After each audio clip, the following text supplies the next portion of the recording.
and welcome to everybody. Again, I echo her thanks for all of you who are taking the time on the verge of the Easter weekend to listen about these things. I hope you find them interesting and that you get your questions out there so that you get as much out of it as you can while Joseph and I are here, and you get enough at the end of it to take away to talk about it with your friends and family as you're doing your Easter egg hunt on Sunday. So just to talk about how we're going to move forward, and it is a real pleasure, as always, to be hanging out here with Barry in the Human Early Learning Partnership offices at UBC. The whole angle of these sessions is to take the research, compelling and interesting as it is, but to try and bring it forward to where it can be applied and it can make sense in its application in community. So helping community planning, helping communities across the province get a sense of what is this research, how can it be accessed, and how can it be used in the work that's being done across the province in community early years development and strategic and community planning. So with that in mind, let's jump right in, and if anyone has any questions along the way, please send them in. I'll be interrupting Barry here and there to clarify and answer some of these questions as they come forward to us. Okay, and it looks like my first slide is kind of up there. I wanted to start the talk, since we have a nice length of time here to talk about things and we don't have to rush, to just talk about what an index is, because the purpose of today's talk is to explore a particular index, which is our HELP's Socioeconomic Status Index, which is a work in progress. But what is an index? I think it's helpful to think about what an index is in terms of understanding what we're trying to do with our index.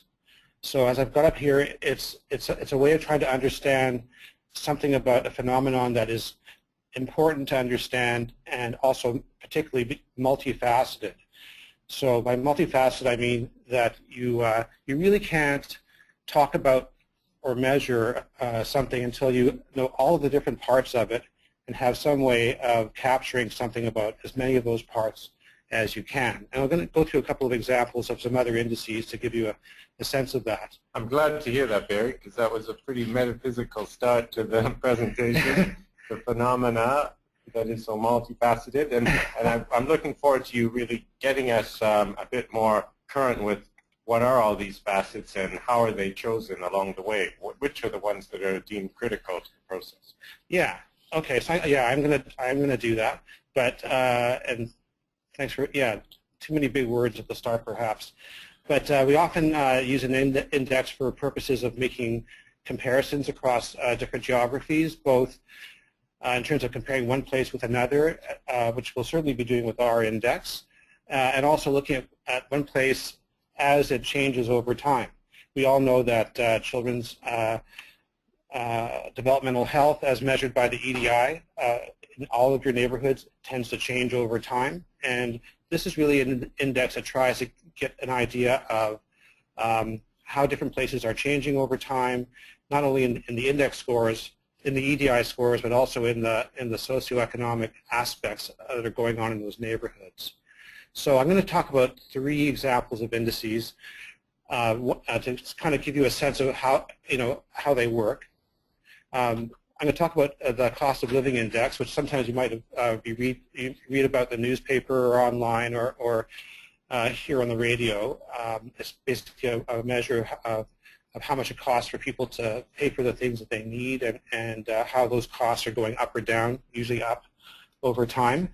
I'm going to talk about another index that actually some people at HELP here worked on, called the Canadian Index of Well-Being, which tries to look at something a lot broader than just cost of living, but what makes a population have a high level of well-being or a low level of well-being. You can imagine there's a lot of things you might want to put in there.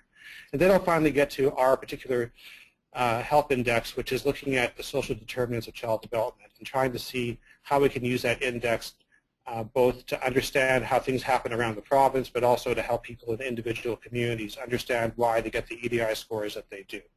Great, that sounds great. I think I've certainly heard that there's a lot of perhaps skepticism about how some of these things are quantified. So it would be helpful for you to explain just what are the factors that are considered, and I guess what's the variability and accuracy of these indices.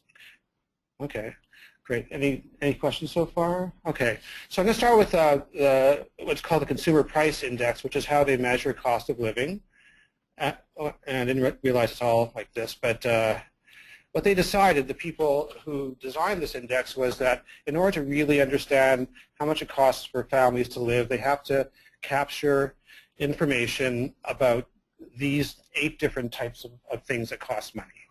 And you can read them all there. And the nice thing about Consumer Price Index and cost of living is that this is an easy thing to measure. We have ways of capturing how much people spend, how much it costs for things, across all of these different, I'll call them components. And what they've decided is that if you measure some things about each of these 8 components, the overall score, the index score, the Consumer Price Index score, is a measure of where every community is at, and then you can look at how those things change over time, or how one community has a higher cost of living than the other community, or whether the cost of living for the whole country has gone up, and therefore everybody should have a raise in their salaries so they can afford the same things they could afford last year. And each of these things, as I said, is not just one variable that's measured. It's a bunch of variables. So, for example, in transportation, they measure how much it costs to purchase a car, how much it costs to rent a car, how much it costs to operate cars, how much it costs to buy a ticket on the bus, how much it costs to take a bus from one place to another. Those are all things about transportation, and you really don't know what transportation costs unless you look at all those things. And so this is an example of, to get a good index, you have to have all the right components in place, and then measure each one as best as you can to really cover that component. And so all of these elements are weighted equally in this case, and is that generally the manner it's done? Oh, good question. Where'd you get that from? Anyway, so yeah, that is with the CPI, the Consumer Price Index. I'm not exactly sure how they weight things, but generally speaking, unless you think one thing is more important than another, and you have some reason to back that up, you would weight things equally. Okay, and so. This is an example of an index that's very useful.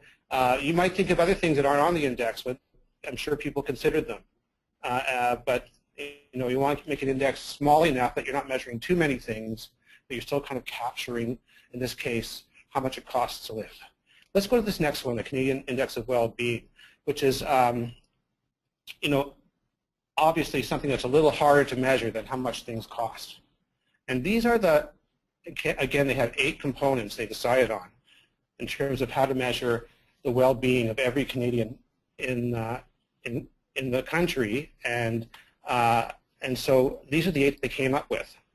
And as you can see, education, living standards, community vitality, democratic engagement, healthy populations, time use, leisure and culture, environment. So there might be some things that you think aren't really as important as others in terms of a person's well-being or a community's well-being. You have some things that you want to add that they probably consider to decide not to put in because they don't want to ask about everything. But they got literally dozens and dozens of people from various walks of life, academia, business, and so on, to think about what should go into an index of well-being, and then they decided that these are the 8 things that should go into it. And something like education, to give one example, by itself is actually something that they measure using a number of different measurements. Something about high school completion, something about how many people get a university degree. Even the EDI score is mentioned in education. Student-teacher ratios in schools, PISA scores across the country, all those things are rolled up together to give one score on education, which again is just one score that goes into the Canadian Index of Well-Being. And what they use it for is to get a sense, not for individual people so much, but for provinces or for cities, about how people's well-being is changing over time. And so that can give governments, for instance, municipal or provincial governments, an idea of where things are getting better for people in terms of their well-being, where they're getting worse, and how to focus their policies on the aspects of well-being that are, going in the wrong direction. So we're looking backwards and tracking over time, and at the same time being able to predict where we're expecting things to go.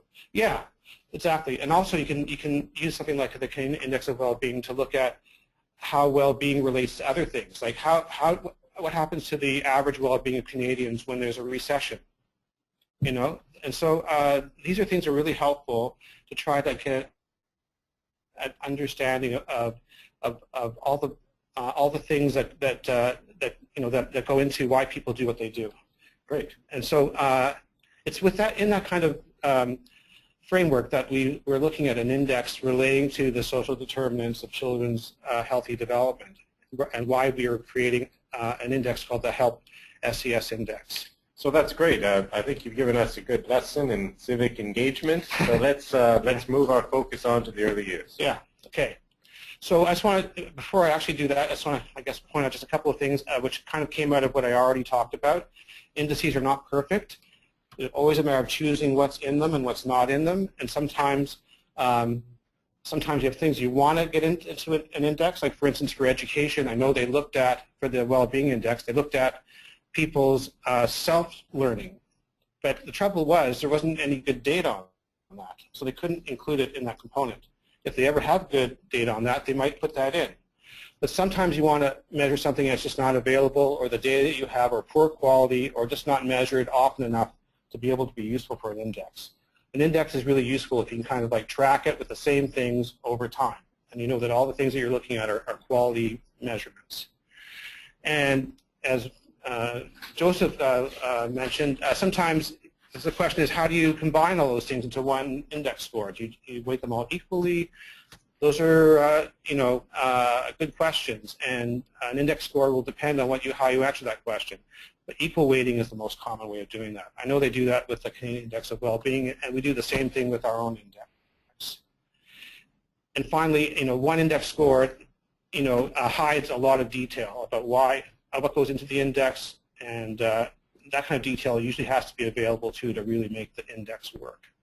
But they are useful.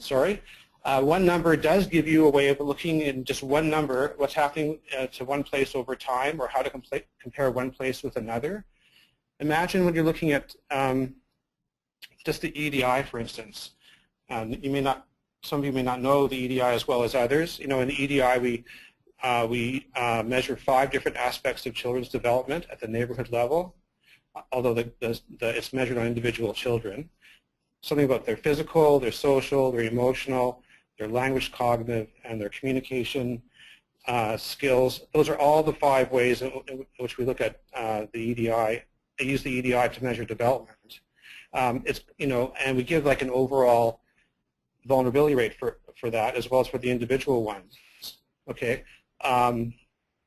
It's quite possible that some places have a vulnerability rate because it's mostly about the physical scale. In other places, it's because of the language. Okay, so when you roll things up into one number, like vulnerability on one scale, it's useful because it's simple, and you can measure how that changes over time, but it hides some things if that's all you use. But they're still useful. It's also useful to have indices to understand the relationships between different types of things. So we're going to look today at the relationship between socioeconomic status and EDI scores, how those things are related. And in terms of individual communities and neighborhoods, is that we can use an index to identify places that we call off diagonal, places that don't look quite right. Places where socioeconomically they're doing really well, but their EDI scores, are terrible, or the other way around, and try to understand how that can be. So the index gives us the power to identify those places. So I'll just stop you there, Barry, and I'll certainly encourage anyone participating in the webinar to send in your questions if you want a little more clarification about any of this. But really, what is at the heart of this is that recognizing, as we do, that across the province there's such a diversity of vulnerability that's being revealed through the early development instrument from 12% to 55, 58. And by having another way to, I guess, to reflect upon those vulnerabilities by looking at this index, we can see if there are patterns, if we can predict what the socioeconomic situation, how it will relate to that vulnerability. Yeah, that just came in the next slide very, very nicely, Joseph. So why are we creating an index specifically around SES for BC? Because we know that, we know that there's something about EDI vulnerability rates that, as Joseph mentioned, vary quite widely from, from the ones that are most to least vulnerable. We know they are related in some ways to something about the socioeconomic and demographic characteristics of these different places. We just know that the reason that people have different scores on different things often has something to do with their socioeconomic situation, and the HELP Index is a way of trying to get at that. So it helps. So how would you reply to the question of, isn't it a bit reductive to say that the EDI is just is only relative to the economics of a particular community or neighborhood? No. Would is that, am I mistaken in bringing that forward? Because that question does come forward. So okay. How do you respond to that, and could you clarify why that's not the case? Okay. Thanks. Okay, very good. So I am focusing, as Joseph has just pointed out, on some of the socioeconomic and demographic characteristics of different communities, because we have information about those things for all the different communities in the province. And you'll see today the census. We use the census to do the index so far. This is not to say that that's the only thing that drives vulnerability rates in the province. We know that there are many social determinants of developmental health, things like the physical environment, things like the parental skills, things like the social support networks people have, things like access to programs and services in the different communities. All those things are social determinants of developmental health, and they all have an effect on what the EDI score is going to be. We don't have data on all those things. That's the problem. If we had data on all those things, we would be able to predict a much better way what how we expect EDI scores to be and to change over time. But you'll see that as we go along that the socioeconomic parts of social determinants is actually a pretty big part. Explains a lot of the variation across the province. So we're going to focus on that partly because it's important, and partly because we don't have information on everything that we think is important. Great. Okay? So what we're going to use our index for is to try to look at which of the socioeconomic and demographic aspects are important, how well they explain differences in EDI vulnerability across the province, how different areas are different in terms of the relationship between their EDI scores and their SES kind of characteristics, and which communities can offer some clues about some other important influences, or if you want to think about other determinants that we don't capture in the index currently. And just so we're not leaving anyone behind, when we're talking about socioeconomic and demographic aspects, what generally are you referring to? Okay. Well, I mean, the wrong answer is that we're things that are available in the census. But socioeconomic things are things like around income, things around poverty, occupation, employment, and things like that. Demographic are I would include things like whether there's a lot of young, the proportion of young children in that community is high or low. Maybe something about what percentage of people are married versus how many are divorced, things like that, are more demographic. We often lump them together as being things that are, sometimes we call it socio-demographic actually, because those are the kinds of large-scale things that actually often play a big role, as we'll see later on, and actually sometimes in some ways make it hard for communities at the individual level to make a change from one time to another, because they're very large-scale drivers of vulnerability in the province. Okay, so I'll just show you a few things I'll try not to go too fast here, about what our vulnerability rates look like on the EDI. And I'm going to show them over 3 time periods. And that's because we have economic and demographic information available from the census for the last 3 censuses, 2001, 2006, and 2011. And we've tried to link up information from the EDI using waves that are closest to each of those 3 census times. So our first wave of the EDI is actually the one that's closest to 2001. And I'm sorry I'm only showing a map of, for those of you who don't recognize this. This is a map of the lower mainland of the province. I'm sorry I'm not showing the whole province. It's really hard to show all 298 neighborhoods on one slide. They would all look teeny tiny, and it would be very difficult to really even see what's going on there.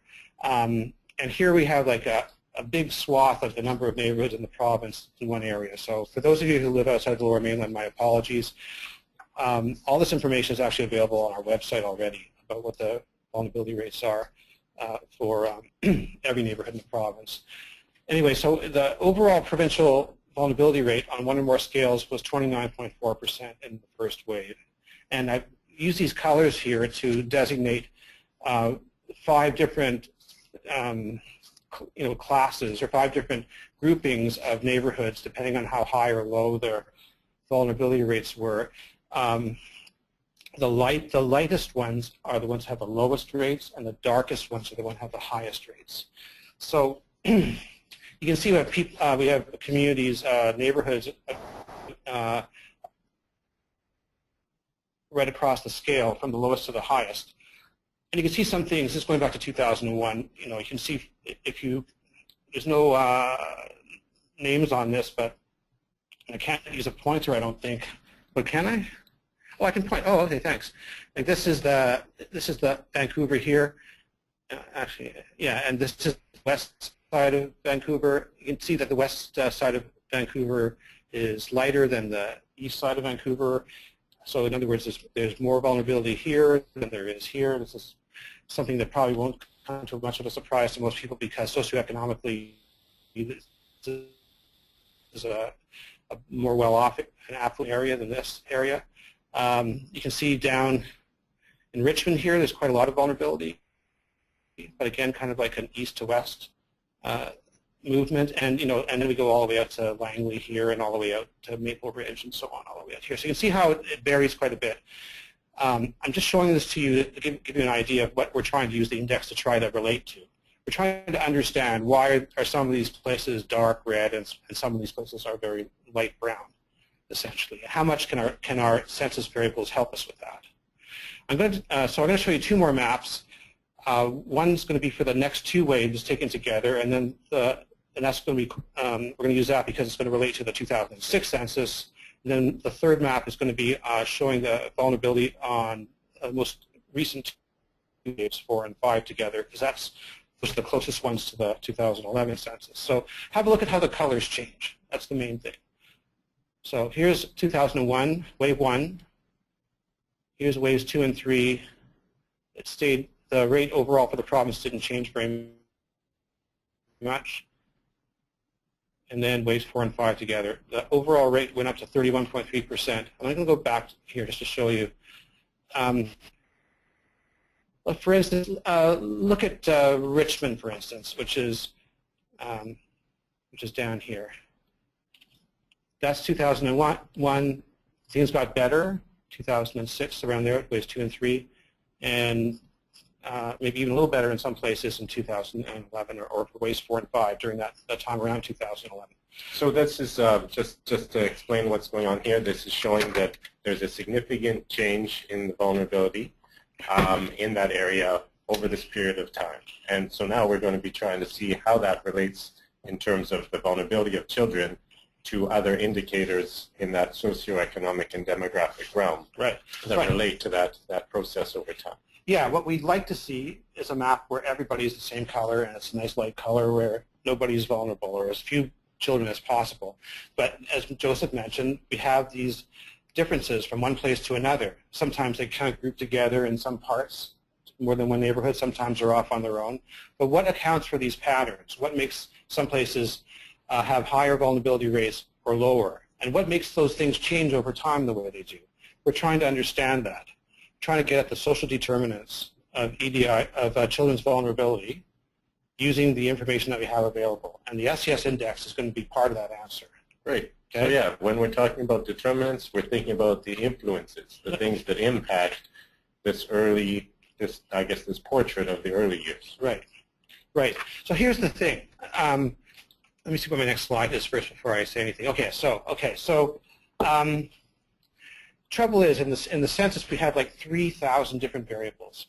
We have things on employment and unemployment. We have things about age distributions in the population, language groups, immigration, transportation, marital status, what types of dwellings people live in, how much they cost.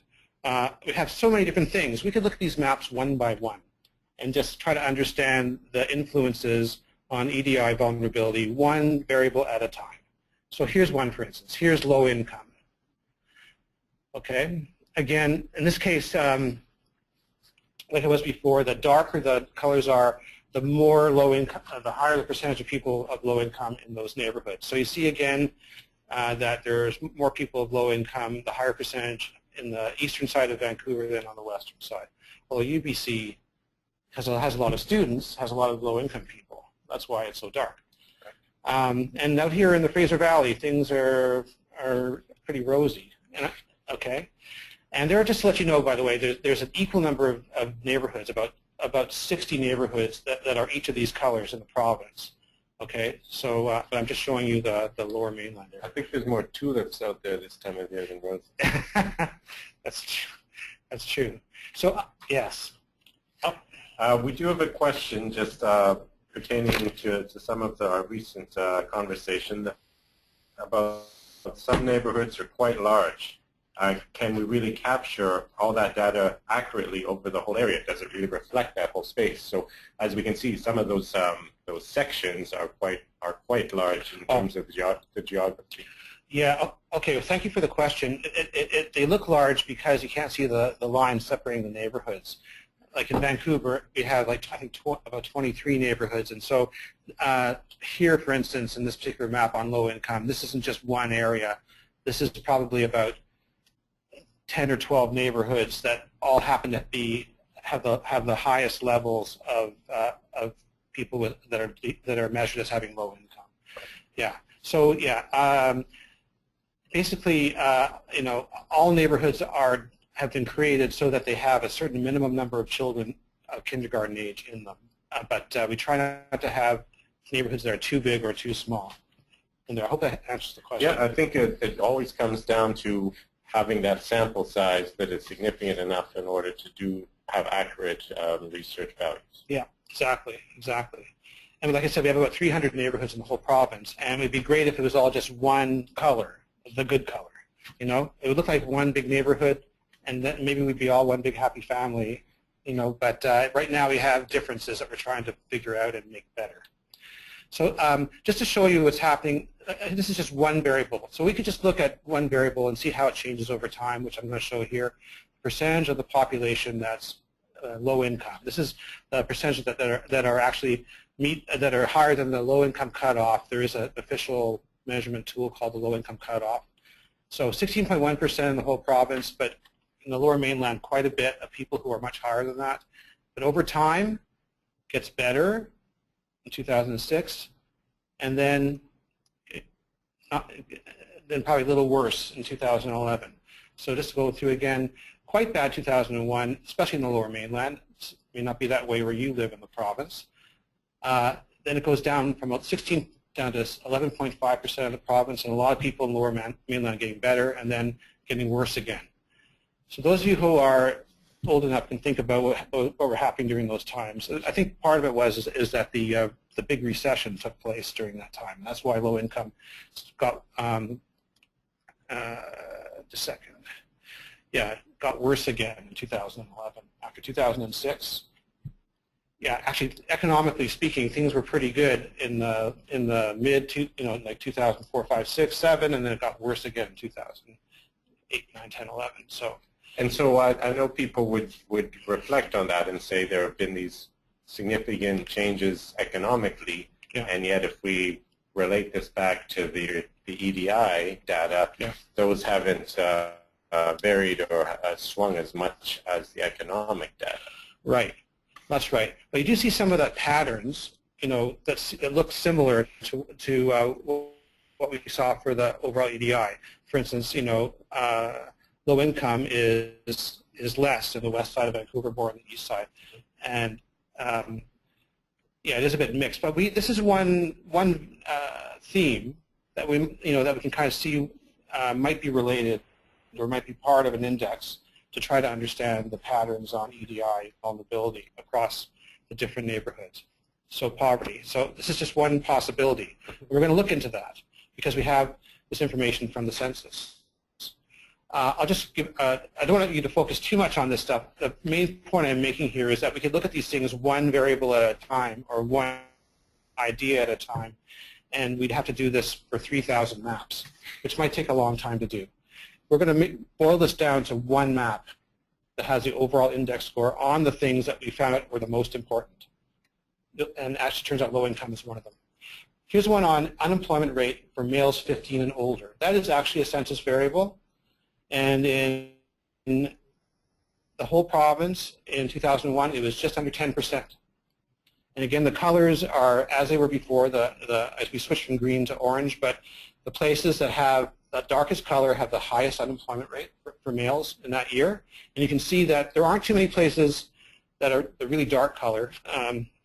Like I think this is like Strathcona and what's the one next to it? I always forget.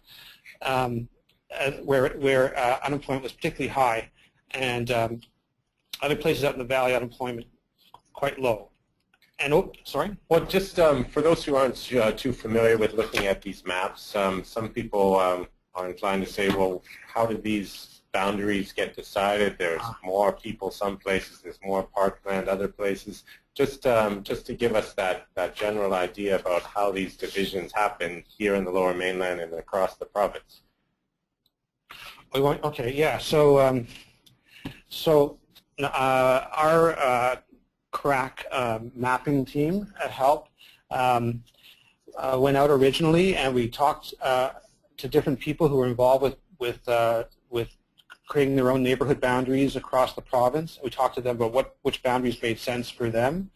And for instance, in Vancouver, we used their municipal planning boundaries because they make sense to them.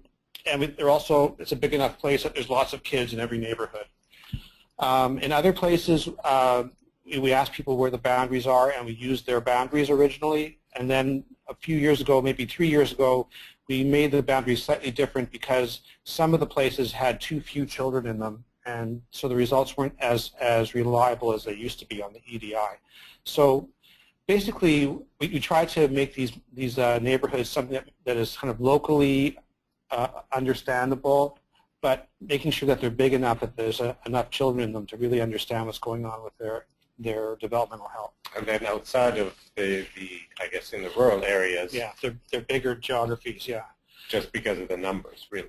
Yeah, I mean, when we use the word neighborhood to describe these things, it's kind of a bit of a joke to call the whole of, the Stikine a neighborhood, but it is. But that's what we have to do in order to have enough children to talk about. Great. Okay. Thanks. Okay. So I'm just going to show you some of these trends just really quickly because I want to get to our own index here. But here's another thing that might relate to why children's vulnerability is the way it is. This is unemployment.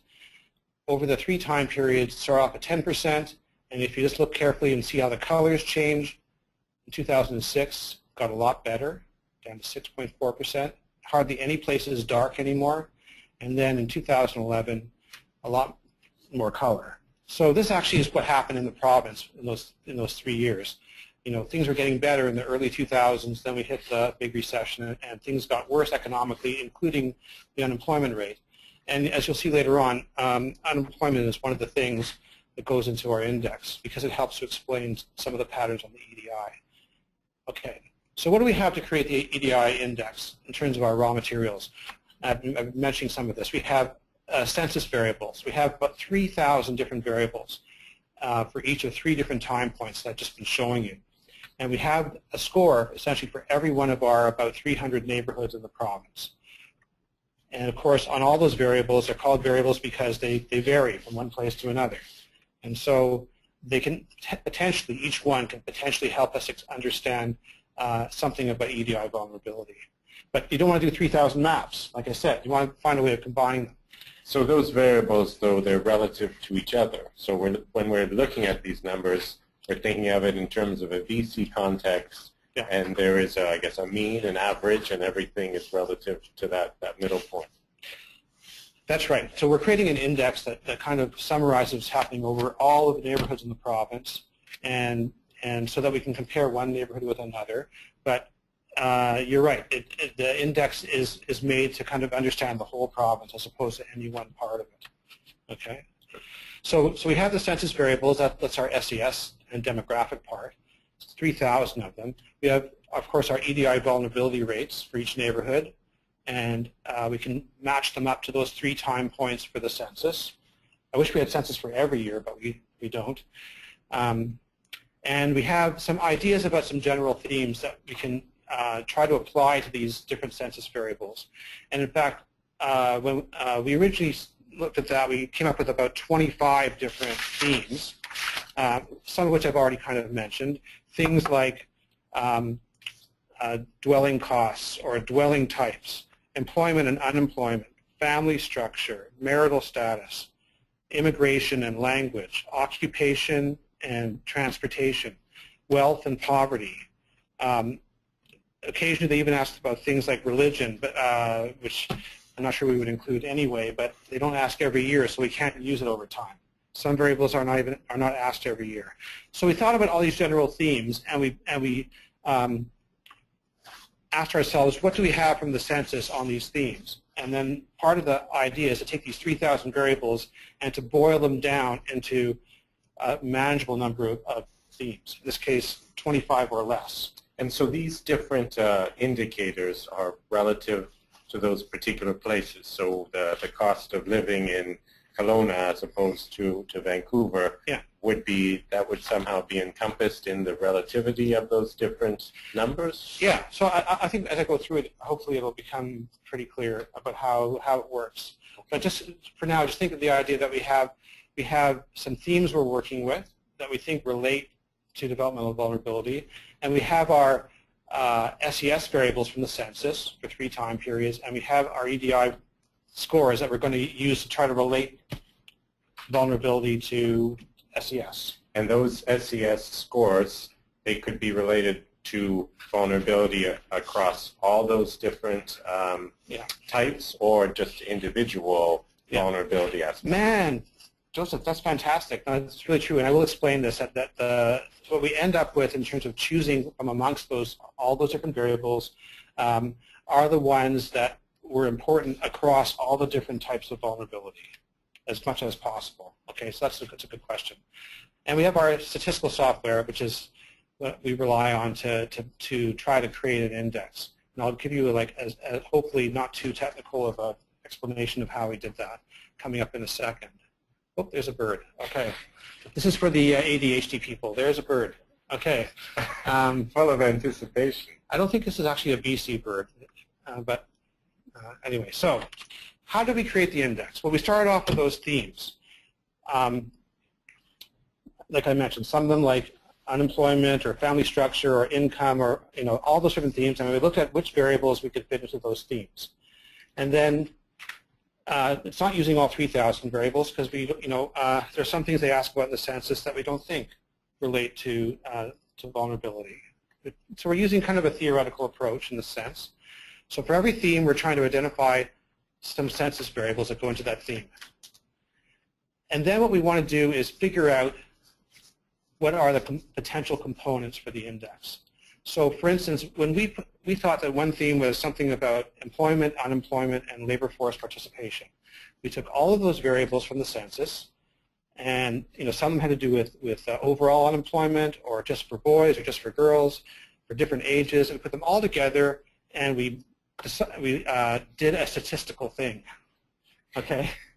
And that statistical thing said that turns out that unemployment is one component, and employment and labor force participation is actually a separate component. So we've got two components out of one theme. Most of the time, one theme comes down to one component. We had only one education component, and we had only one component on, in fact, language and immigration went together into one component. There were two themes, and they went into one component. So things like citizenship, language spoken at home, how long ago people immigrated to Canada, the proportion of different years, and so on. All those things were similar enough to be able to be put together into one component that we called language and immigration. In the end, we ended up with a nice, reasonable number of components, something like about 40 components. So we've already gone down from 3,000 variables in the census down to 40 things that we think might be part of an index to try to understand EDI vulnerability. And just to clarify, so these components are all being quantified and they're all adding up to a number. Yeah, that's right. So we take, for instance, unemployment. We have all the different variables that we have on the census for unemployment, and we get an overall unemployment score by taking all those together and averaging them out for each neighborhood. Thanks. Okay. We're all getting it. Some of us, I think it takes us a bit longer to figure out the background of the statistics, yeah. But I think you're doing a great job. Thanks. And of course, don't forget that when you go home tonight at dinner and you have your dinner time conversations, you can use your family members to try to understand this by discussing it with them. Okay. So here's what we do. We take those components.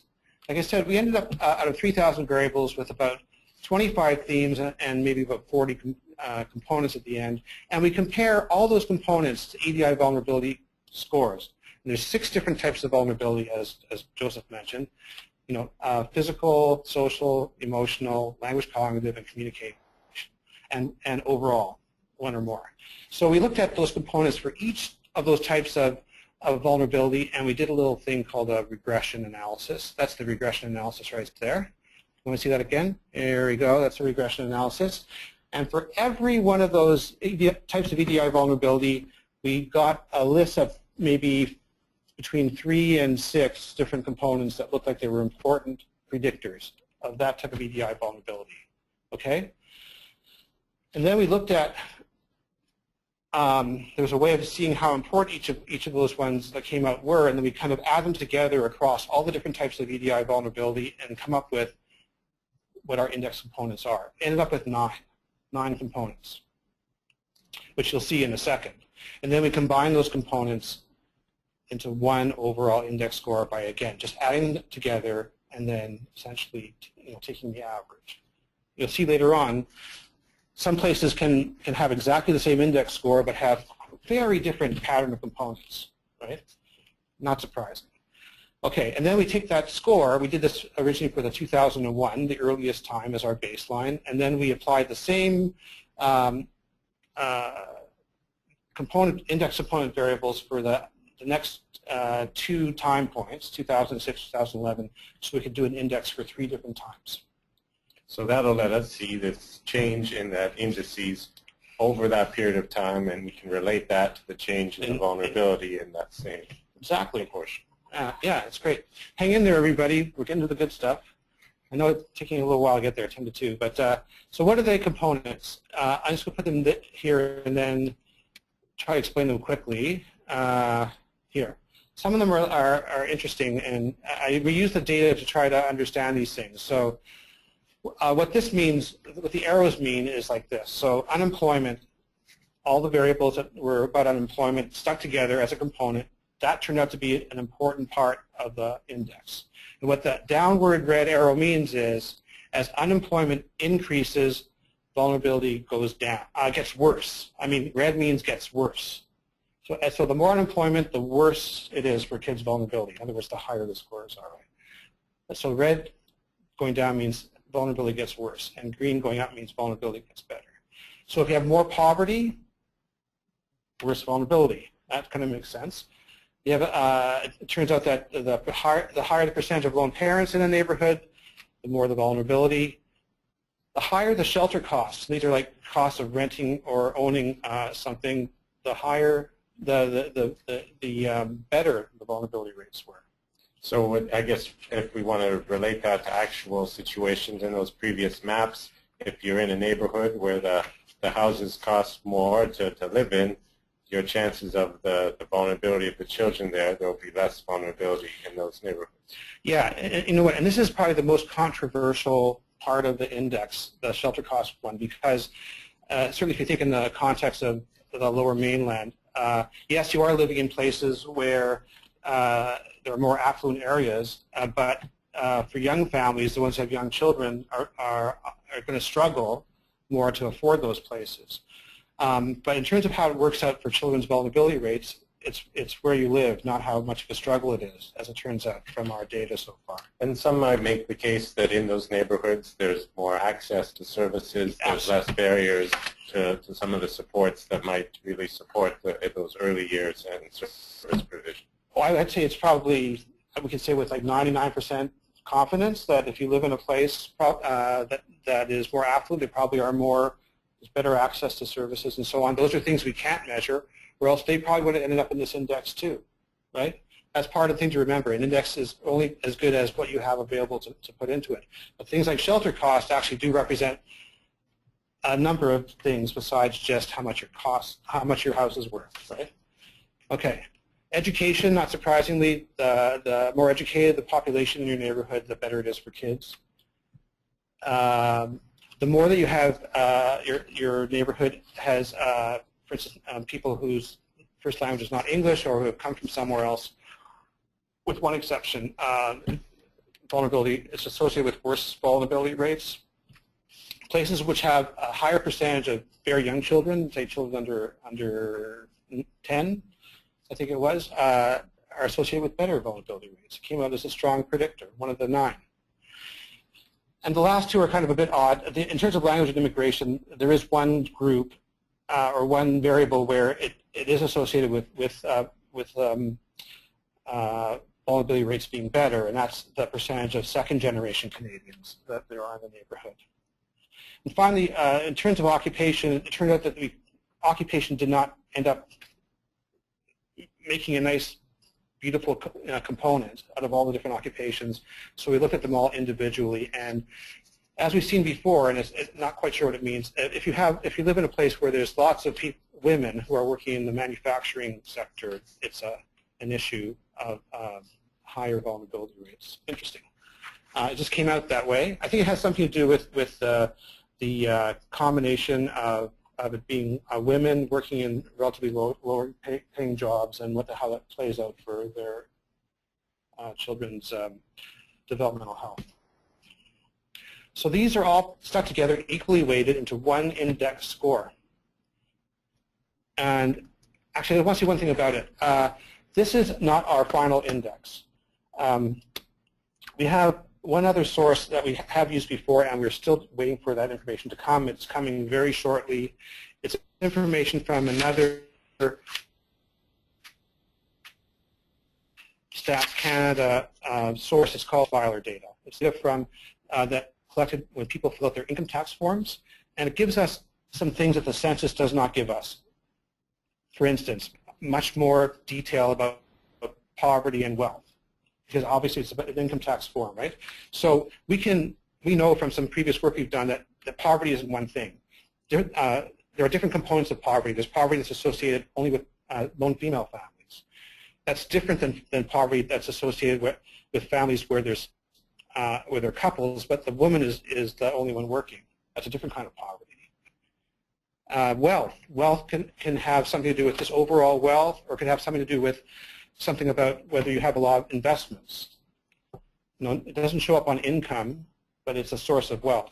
The income tax files also give you some stuff about policy-related things, like what percentage of people in each neighborhood have been on social assistance, or have got some of their income from employment insurance, or have applied for various deductions and benefits, like the child care expense deduction, for instance, or the universal child care benefit. All those things would be lovely to have, and when we get them, which we're going to get very soon, we're going to update our index. So it'll be a much richer, deeper indices, and it'll be, I guess, ultimately a lot more accurate. That's right. We would expect it to explain more accurately what's going on to explain vulnerability rates as they vary across the province, and it's also more nuances in terms of looking at what are the actual things that are happening in these neighborhoods that are relating to vulnerability. And could I ask you a question that's come to me quite often is thinking about these components. If someone said, well, in our neighborhood, the accessibility of quality childcare is a critical aspect of our socioeconomic and demographic life. Yeah. Is that something that's captured in this so far, or is that something that's still beyond our ability to quantify? Well, for those of you who are on the other end of the wire here, who work in something related to childcare, you will know that one of the real, I think, unfortunate things about working in this field of early child development is how difficult it is to get good information about childcare services. And so we don't have information from the Census or from Tax Filer about the accessibility of childcare, the cost of childcare, certainly not the quality of childcare. So we can't include that in there. But obviously, it can be a major force in terms of whether vulnerability rates in a certain community are high or low. Right, and we could assume that some of that would be accessed through looking at things like poverty component or the education component. Some of these things might relate to those decisions of a family. They could be proxies for that kind of thing, but they're never as good as having the real data. And we have made attempts in the past to work with the Provincial Ministry, the Children and Family Development, to try to access their data on childcare, and it's not easy. That's all I can say. Okay, so just moving forward here, this is what the the SES Index looks like for the same neighborhoods in the Lower Mainland as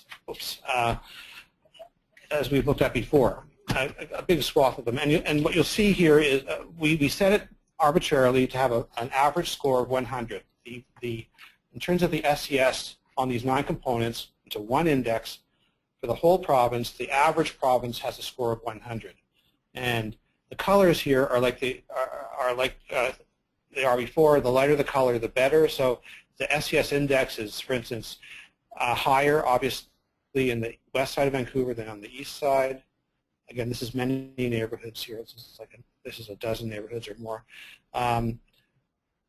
And so just to clarify, the higher the number in the socioeconomic index means that there's, I guess it's a more healthier, that's right, a more positive expression. That's right. Those are the more advantaged neighborhoods in terms of all these things kind of put together. Great. And you can see from the slide there that the range is quite high. You know, even though the average is 100, there are places that are. There's one place that was very, very low back in 2001. That was Strathcona. 22 was their score. Very, very low. Probably low on every single component. Up to 145. So this is 145 is like, for those of you who are statisticians in the crowd, that's like 3 standard deviations above the mean, because the standard deviation is set at 15 here. So this is what the index looks like, and what we're going to get at later on is how well does the index work. Certainly, it shows variation across the province, and if you go over time, you see that it goes from 100 to 2006 up to 104 on average, and then to slightly higher again to 106 in 2011. The thing is set so that it takes the baseline scores into account. So according to the index, the whole province is getting a little bit better over time. Doesn't mean every place is getting better, obviously, and I'll show that later on. Excuse me, but according to the index, those most important components that relate to children's development are on average getting slightly better over time. So I guess people's reaction would be if these indicators are improving, why is the vulnerability continuing to to lower, or I guess the vulnerability is significantly worsening. So based on what you've heard so far, maybe I'll turn it back. What do you think would be part of the answer to that? Or do you want me to say? Well, I think I want you to Yeah, but okay. I guess my first response would be clearly there's lots of different factors involved, and we're only getting a piece of that picture. Right. We're only capturing the things that we have access to. In this case, it's just from the census. That's right. So that, there's lots going on besides this. But if it's only about these 9 factors, you're right. We would expect the EDI vulnerability rate to be dropping over time because the SES index is getting slightly better, on average, not for every place. How are we doing here? So keep going. Okay, so here's just to give you an idea of the 9 components and overall. Remember, we looked at how overall the index what started at 100. In fact, all the different components are set at 100, and it got slightly better over time. So 104, 5 years later, then 106 for the whole province. So just explaining that, what are we looking at there? This is that same overall for the whole province. The SES index started off at 100, went to 104, and then to 106. What I mean to say is that overall the index is getting better over time, like we were just talking about. And that's the average of all of the communities.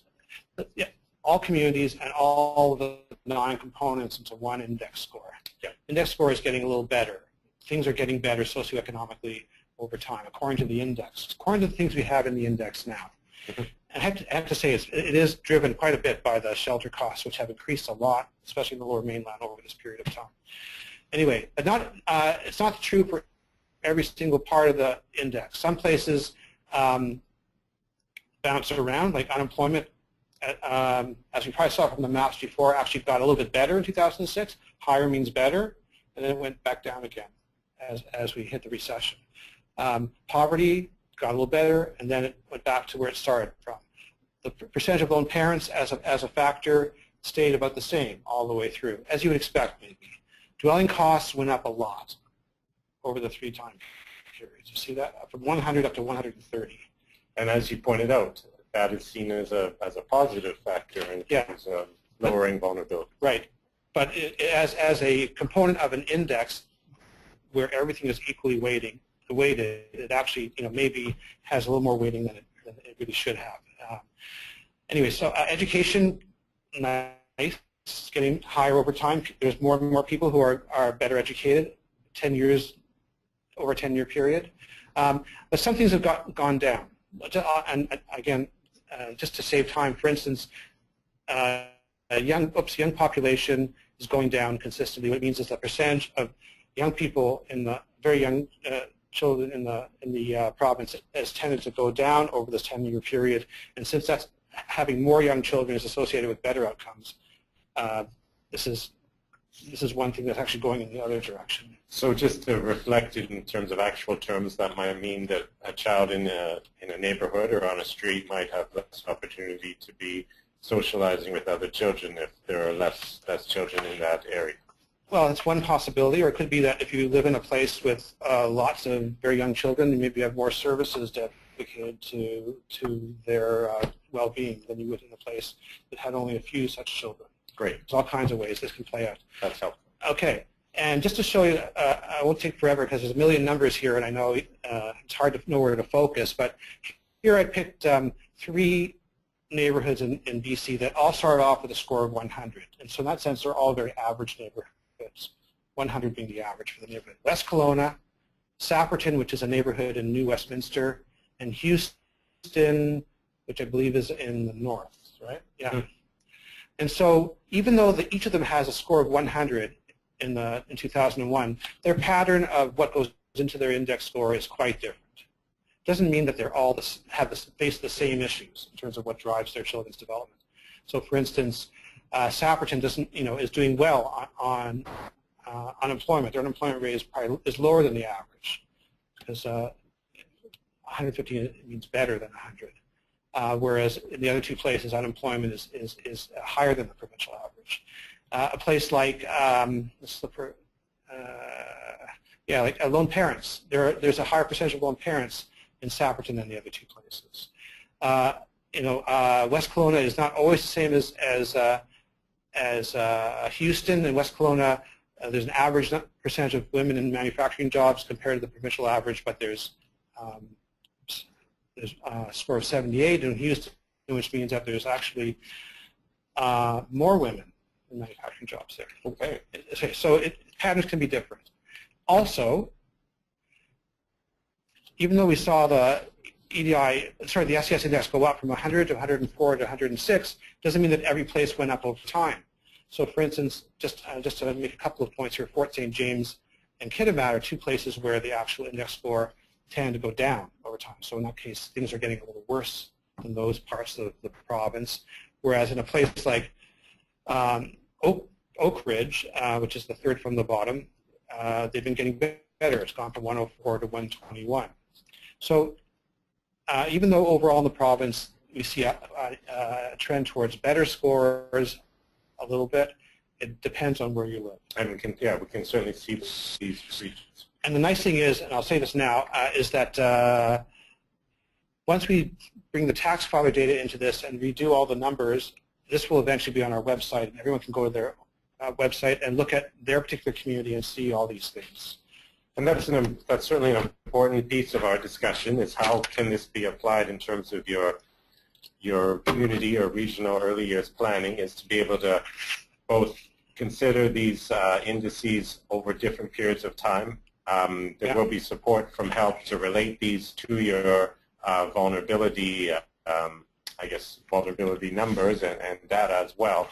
Yeah. And I guess what we're getting to next is the predictive quality of this, and when things don't follow those predictions. Right. I will say, generally speaking, this doesn't help communities out directly, but you can't address a problem until you identify where the inequalities are. And this is what the index does. It identifies where the places are that seem to be doing well, where the places are that are not doing as well, both economically and on their EDI scores. And then we try to use that information to then think about what we're going to do about those inequalities, right?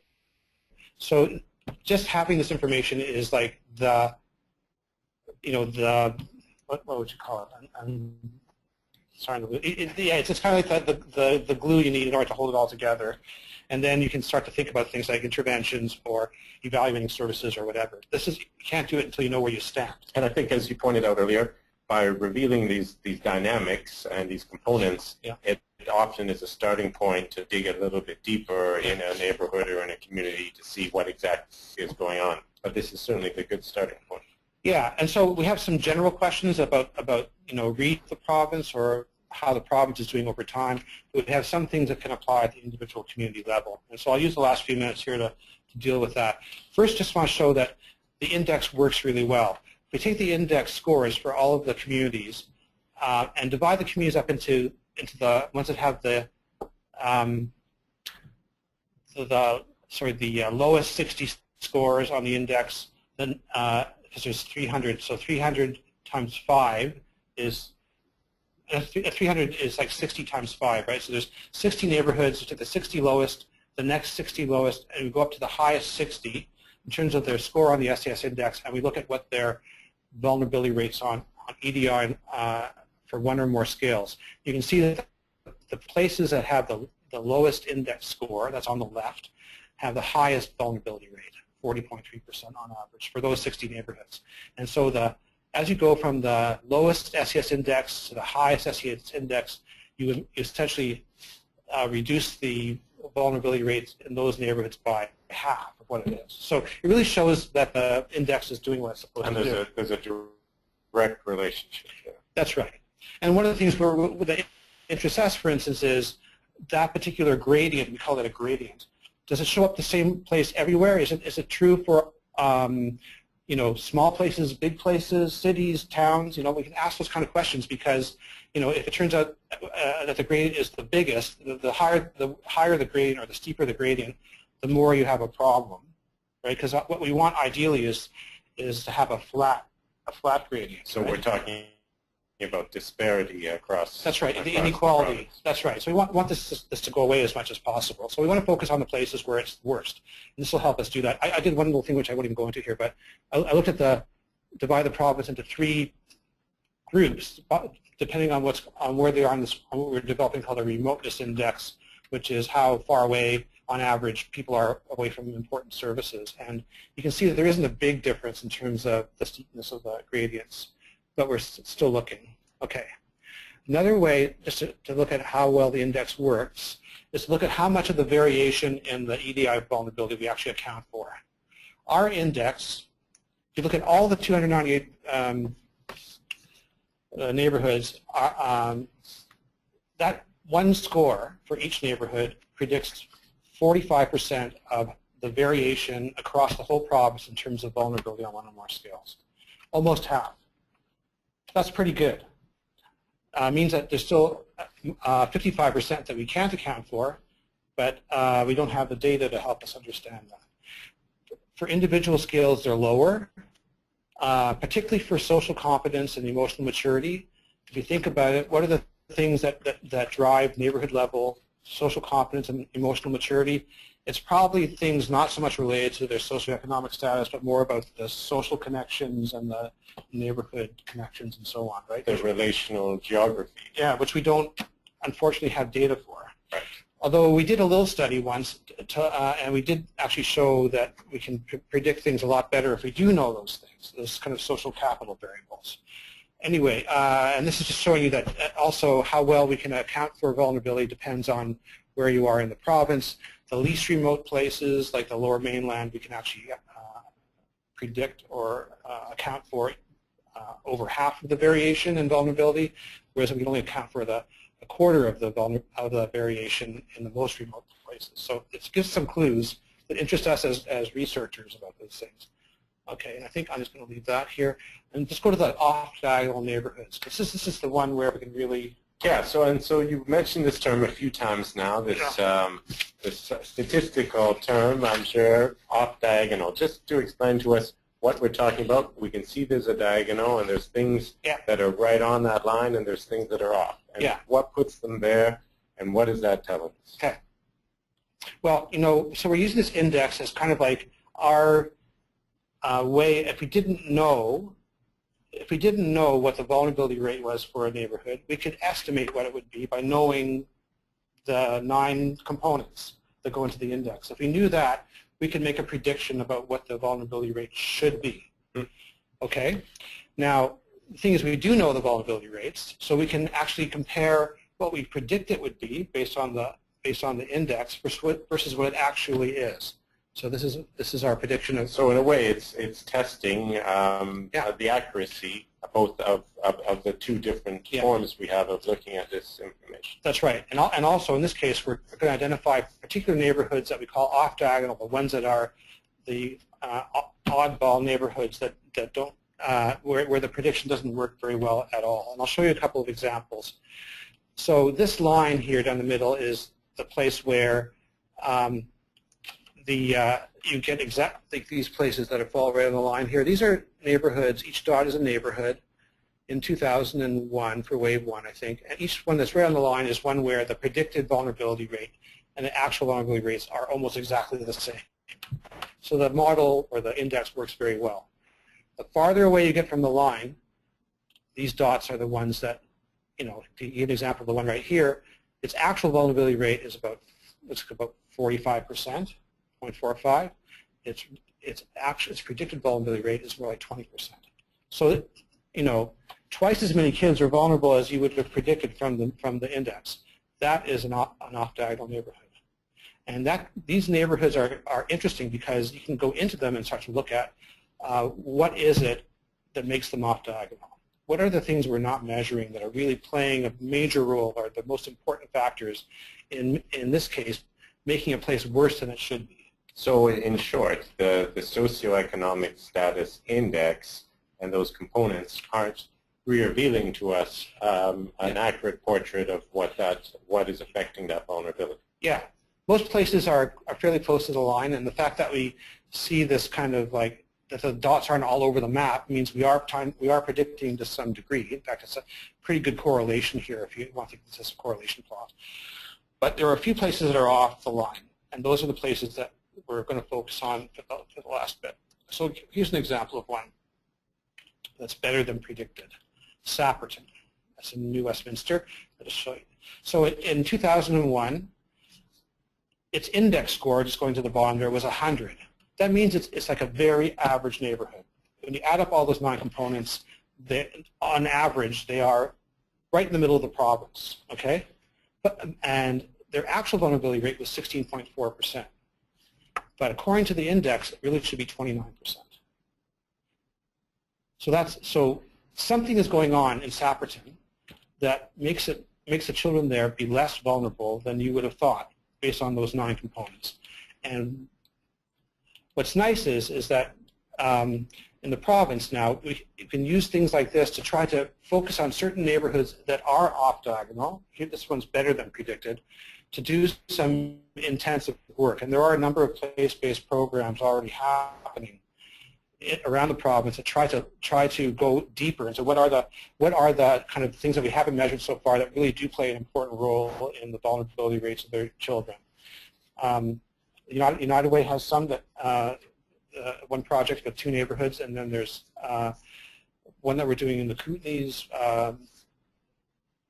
where we're looking at 4 communities there. There's a number of projects happening to kind of dig deeper into looking for other important factors that aren't captured across the whole province. And some of those factors, whether it be maybe the cohesiveness of the community or some other quality that isn't really relatable in those components, is what you're trying to figure out, and hopefully will inform some other planning best practice models in the rest of the province. Right. Well, even recently, and those of you around the table who are part of the ECD tables, or especially the coordinators who are on this call, we do have essentially a provincial database based on the surveys that are conducted every year to try to understand the role of coalitions in terms of the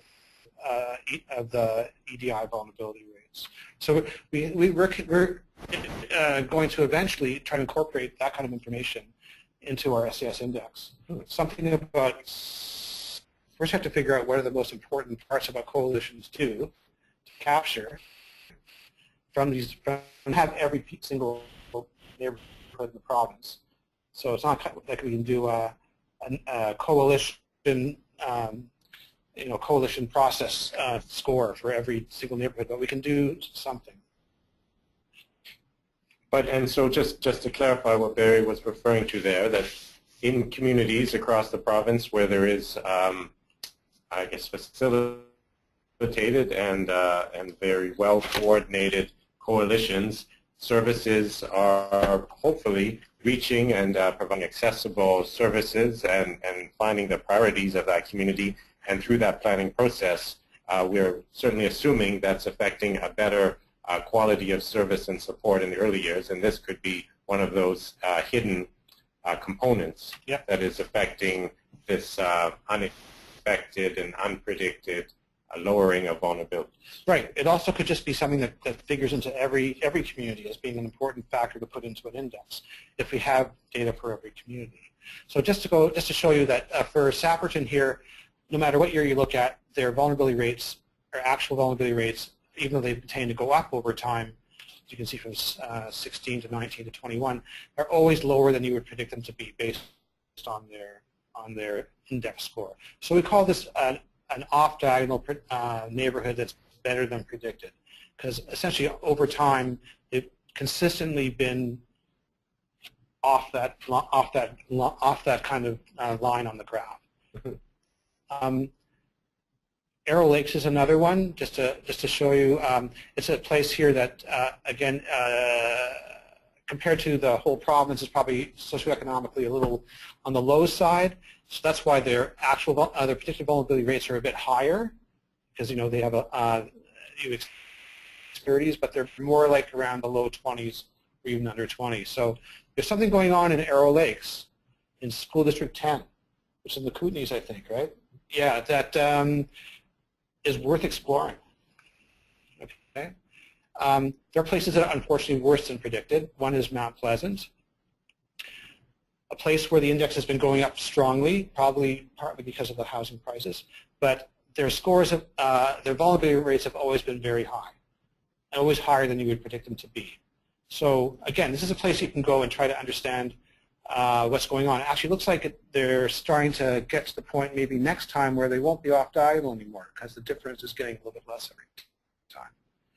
And then there's my personal favorite, which is Murrayville in Langley, is where I live, which actually went in 2001 from being a place that looks pretty good at socioeconomically, having an index score of 117 when the average for the province is 100, which means that you'd predict them to have a vulnerability score of 22%, but they were terrible. They were 33%.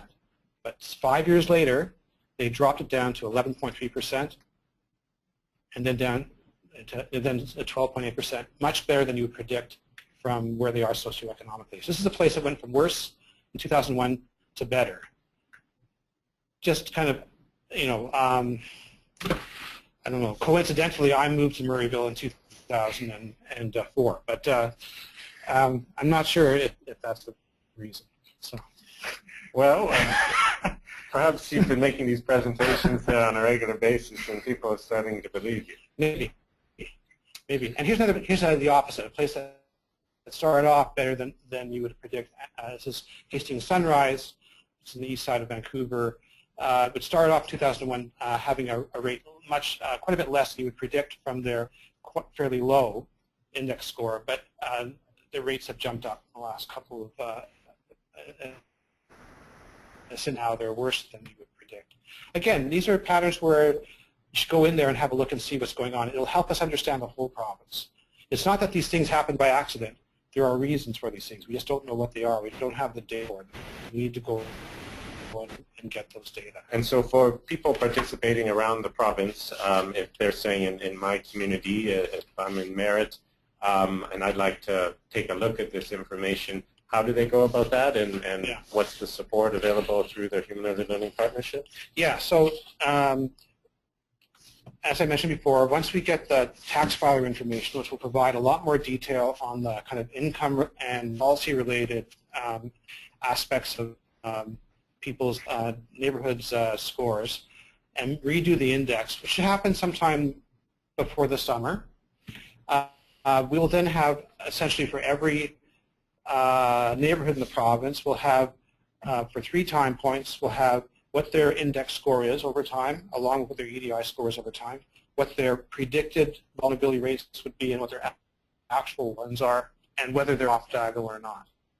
That will give enough information for any individual community to look at, where, what they look like, what neighbors look like, and maybe suggest some ideas for digging deeper into why their pattern is the way it is. Is that good? Yep. Well, that's good. Okay. Well, you know what? I think we have some future plans. One of the things that's including variables from tax filer. Other sources I'm not sure about, although maybe this ECD evaluation database will be helpful. And the really interesting thing is that we now have a project going on that looks at EDI compared to SES across all of Canada, every single province and every single territory, except for Nunavut. And so we're going to look much more broadly. And I think in terms of understanding what affects or influences children's development, the more information you have, the more context, the more you really can understand what's going on. Since there's something special about being, well, there's, the only government towns in BC I guess are really Victoria and maybe Vancouver, but to every province now you've got 12 government towns or more that you can compare with one another. So these are things that we can really use to understand children's development a lot better. So we're partway through that process, again, waiting for some data, but starting to work on it. I think that's it.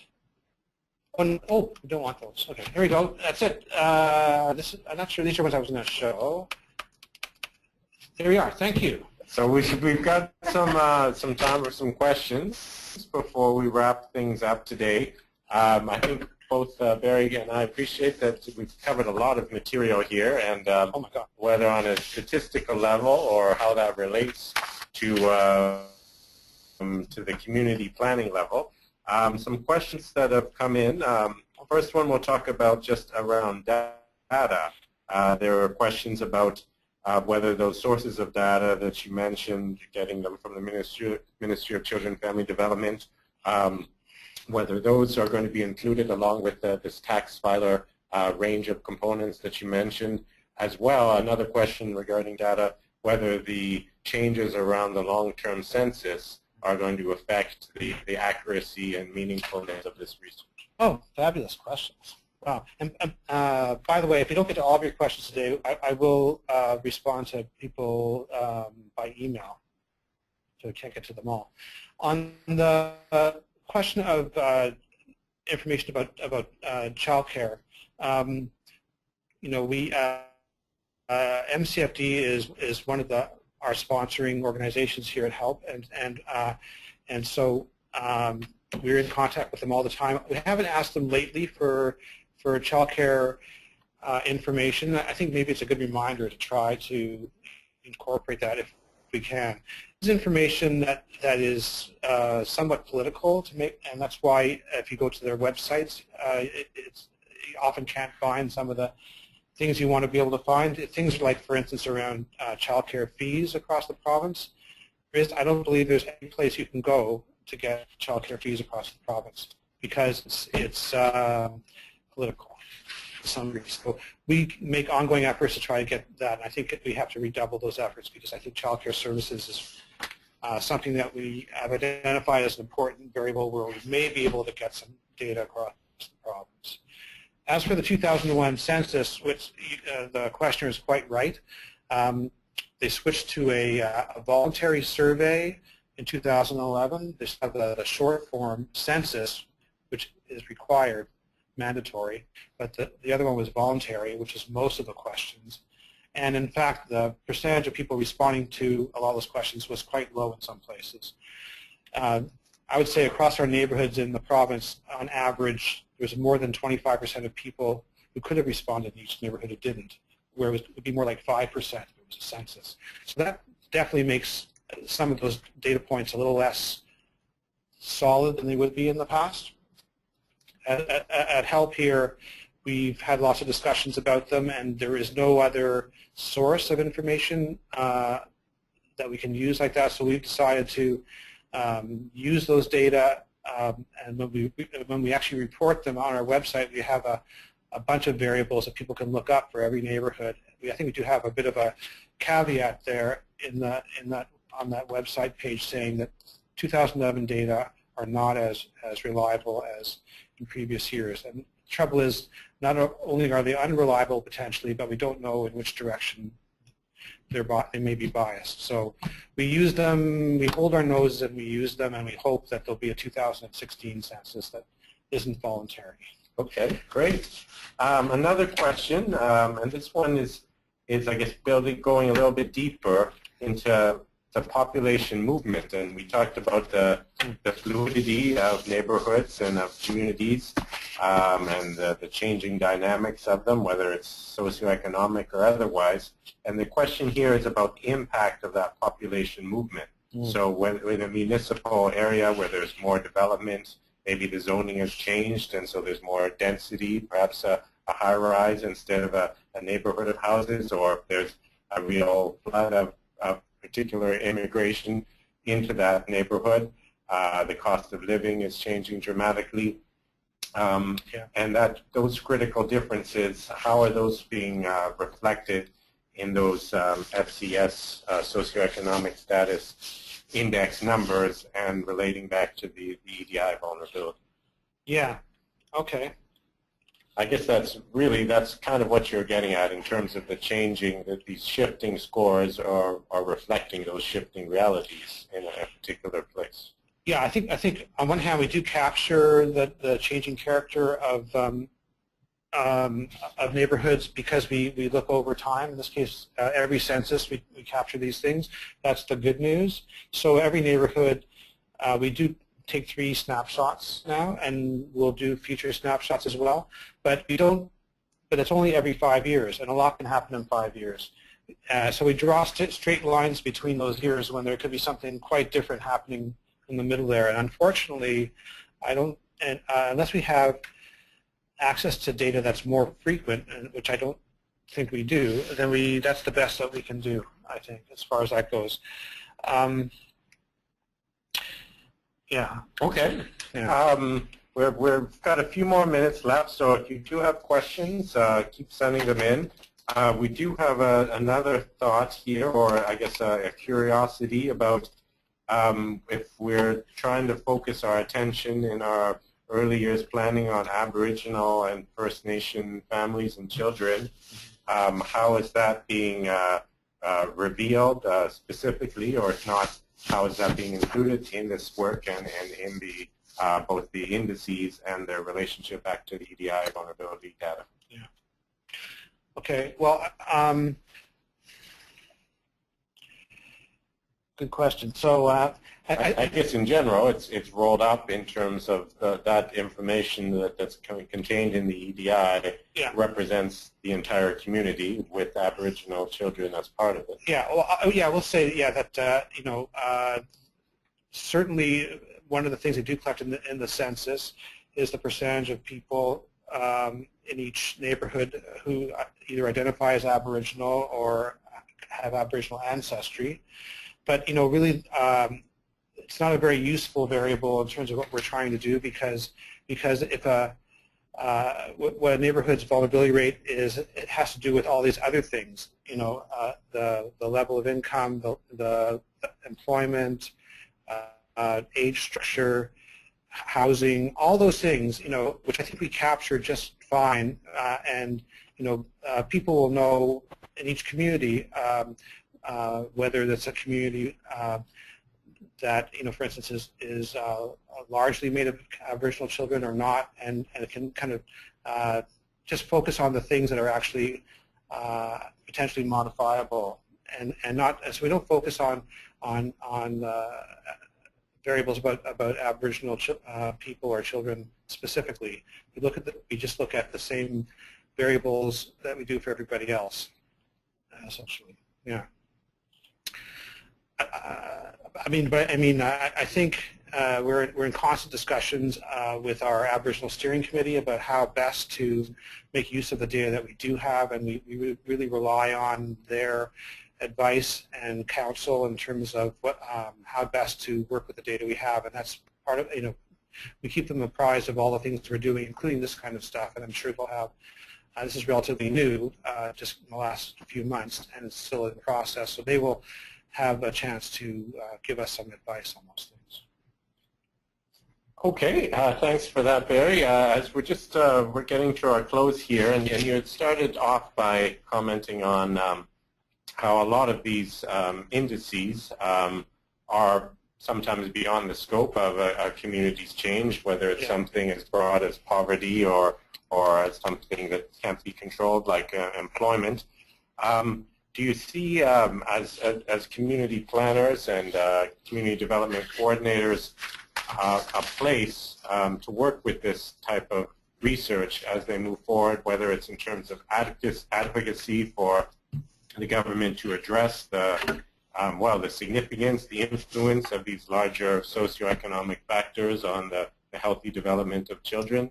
Is there a direct link that communities can start to, I guess, contain in this research and can be supported by what HELP is going to be doing in the coming months? Well, it's a very good question about how to kind of relate this directly down to the community level. I think where I think of it is, if we can, identify places which, like we've already done with off diagonal, where there's something else going on, it suggests more data, more gathering about what really drives vulnerability in those particular communities.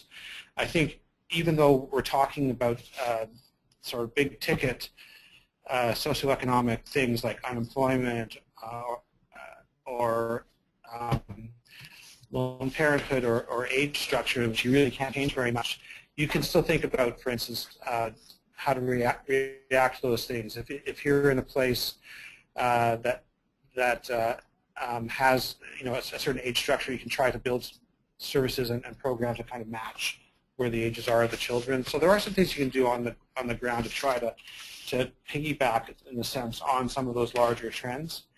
And I think it's also just about trying to improve what's in the index, trying to work more towards trying to get information that we can bring to bear on these things. So, you know, at the individual level, it's a bit tougher, but I think we can, once we've identified these inequalities across the province, then we can monitor them over time so people can try to get an understanding of how they're driving change in EDI, and maybe make some plans around certain goals or services they want to put into place in their individual communities that they think will relate to why their SES Index scores are changing. Yeah.